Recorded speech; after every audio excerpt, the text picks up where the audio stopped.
নমস্কার বন্ধুরা, আমি অসিত লাহিড়ী। আমার ইউটিউব চ্যানেল অপুর সাথে কিছুক্ষণ এখানে আপনাদের সকলকে স্বাগত। আমি এখানে আপনাদের বিশ্বকর্মা পুজো বা বিশ্বকর্মা দেবতার সম্বন্ধে দু চারটে কথা বলতে এসেছি। যদিও আমি জানি সবটাই পৌরাণিক, এর কোনো ভিত্তি নেই, তাই বিশ্বাস বা অবিশ্বাস সেটা সম্পূর্ণ আপনাদের ব্যাপার। এ ব্যাপারে আমার কোনো মতামত নেই। আমি শুধু পৌরাণিক কাহিনীটাকেই আপনাদের সামনে তুলে ধরব। আপনাদের ভালো লাগলে আপনারা লাইক দেবেন, কোনো বক্তব্য থাকলে অবশ্যই কমেন্টসের মাধ্যমে জানাবেন, শেয়ার করবেন, এবং সর্বোপরি আমি বলবো আমার এই ইউটিউব চ্যানেলকে সাবস্ক্রাইব করবেন, যাতে আমি ভবিষ্যতে আরো নতুন নতুন পৌরাণিক কাহিনী বা ইতিহাসের কাহিনী, কোনো মহিষীর কাহিনী বা মহিষী নারীর কাহিনী এসব আমি তুলে ধরতে পারি, যেমন আগেও আমি করেছি। তাহলে শুরু করা যাক। ভগবান বিষ্ণু হলেন হিন্দু ধর্মের একজন দেবতা, যিনি দেবশিল্পী, স্থপতি এবং কারিগর হিসেবে পূজিত হন। দেবদেবী ও অসুরদের জন্য বিশ্ব, প্রাসাদ, অস্ত্র, বাহন এগুলো নির্মাণ করেছেন বলে বিশ্বাস করা হয়। তার সন্তুষ্টি ও আশীর্বাদ লাভের জন্যই এই পুজো করা হয় বলে বিশ্বাস। বিশেষ করে কারিগর, প্রকৌশলী ও শিল্পকর্মীদের পেশাগত জীবনে দক্ষতা বৃদ্ধি, সুরক্ষা ও সাফল্যের জন্য এবং কারুশিল্পের জন্য কৃতজ্ঞতা প্রকাশ করেন, এবং উন্নত ভবিষ্যৎ, কাজের সুরক্ষা, নিজ নিজ ক্ষেত্রে সাফল্যের জন্য অনেকে এটার প্রার্থনা করেন। মানে বিশ্বকর্মা পুজোর সময় সেই প্রার্থনা করে থাকেন। এটি শুধু একটি হিন্দু ধর্মীয় উৎসব নয়, বরং এটি সমাজের কারিগর ও পেশাজীবীদের মধ্যে একাত্মতা ও পারস্পরিক শ্রদ্ধার প্রকাশ ঘটায়। এই পুজো হিন্দু ধর্মাবলম্বীদের কাছে একটি গুরুত্বপূর্ণ উৎসব, যা ভাদ্র মাসের সংক্রান্তি তিথিতে অনুষ্ঠিত হয় এবং ওই দিন বিশ্বকর্মার জন্মদিন হিসেবে ধরা হয়। পুরাণ অনুযায়ী বিশ্বকর্মার স্ত্রীর নাম হলো ঘৃতাচি।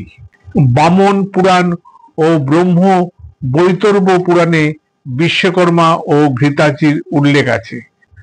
সেখানে বলা হয়েছে যে তারা দুজনেই, মানে বিশ্বকর্মা এবং ঘৃতাচি, শাপগ্রস্ত হয়ে পৃথিবীতে জন্মগ্রহণ করেন। হিন্দু শাস্ত্র অনুযায়ী বিশ্বকর্মার মাতার নাম যোগসিদ্ধা এবং পিতার নাম প্রভাস, যিনি অষ্টবসুর মধ্যে অন্যতম। আর যোগসিদ্ধা অর্থাৎ তার মা হলেন দেবগুরু বৃহস্পতির বোন। পৌরাণিক বিশ্বাস অনুসারে বিশ্বকর্মা রাক্ষসপুরী লঙ্কা নগরী নির্মাণ করেছিলেন। নল নামধারী রাবণ বিশ্বকর্মার পুত্র। ত্রেতা যুগের অবতার রামচন্দ্র সমুদ্রের সেতুবন্ধন নির্মাণকালে বিশ্বকর্মা নল বানরকে সৃষ্টি করেছিলেন। পুরাণের কল্পনা অনুসারে নলের জন্মকালে বিশ্বকর্মাও বানর ছিলেন। বিশ্বকর্মা দেবতাদের পুষ্পক রথের নির্মাতা, আগ্নেয়াস্ত্রের স্রষ্টা, শ্রী বিষ্ণুর সুদর্শন চক্র, শিবের ত্রিশূল, মা লক্ষ্মীর কোষাগারের কুবেরের কোষাগার, পঞ্চপাণ্ডবদের ইন্দ্রপ্রস্থ নগরী ইত্যাদি তিনি তৈরি করেছিলেন। এবং আধুনিক যুগে যেটা আমরা জানতে পেরেছি, শ্রীক্ষেত্র পুরীর প্রসিদ্ধ জগন্নাথ বিগ্রহের নির্মাতা ছাড়াও তিনি সহস্র শিল্পবিদ্যার অধিকারী ছিলেন বলে কথিত আছে। তার বাহন হস্তি, তাছাড়া তার হাতে মশাল ও হাতুড়ি আমরা লক্ষ্য করি। বিশ্বকর্মা সৃষ্টি শক্তির রূপক নাম। তিনি ধাতা, বিশ্বস্রষ্টা ও প্রজাপতি। তিনি পিতা, সর্বজ্ঞ ও দেবতাদের নামদাতা এবং মর্ত্যজীবের অনধিগম্য, মানে যেখানে খুশি তিনি সেখানে যেতে পারেন। বিশ্বকর্মা সর্বমেধ যজ্ঞে নিজেকে নিজের কাছে বলি দিয়েছিলেন। ভাদ্র মাসের সংক্রান্তিতে বিশ্বকর্মা পুজো অনুষ্ঠিত হয়। ভাদ্র সংক্রান্তিতে কেন তার পুজো হয় এ সম্বন্ধে বৃহৎ সংহতি তার বিশেষ উল্লেখ করা আছে। সেখানে বলা আছে, গ্রীষ্মের শেষে সূর্য মেঘ রচনা করে এবং কর্মের মাধ্যমে বিশ্বের কর্ম অর্থাৎ কৃষি সংরক্ষণ করেন, তাই তিনি হচ্ছেন বিশ্বকর্মা।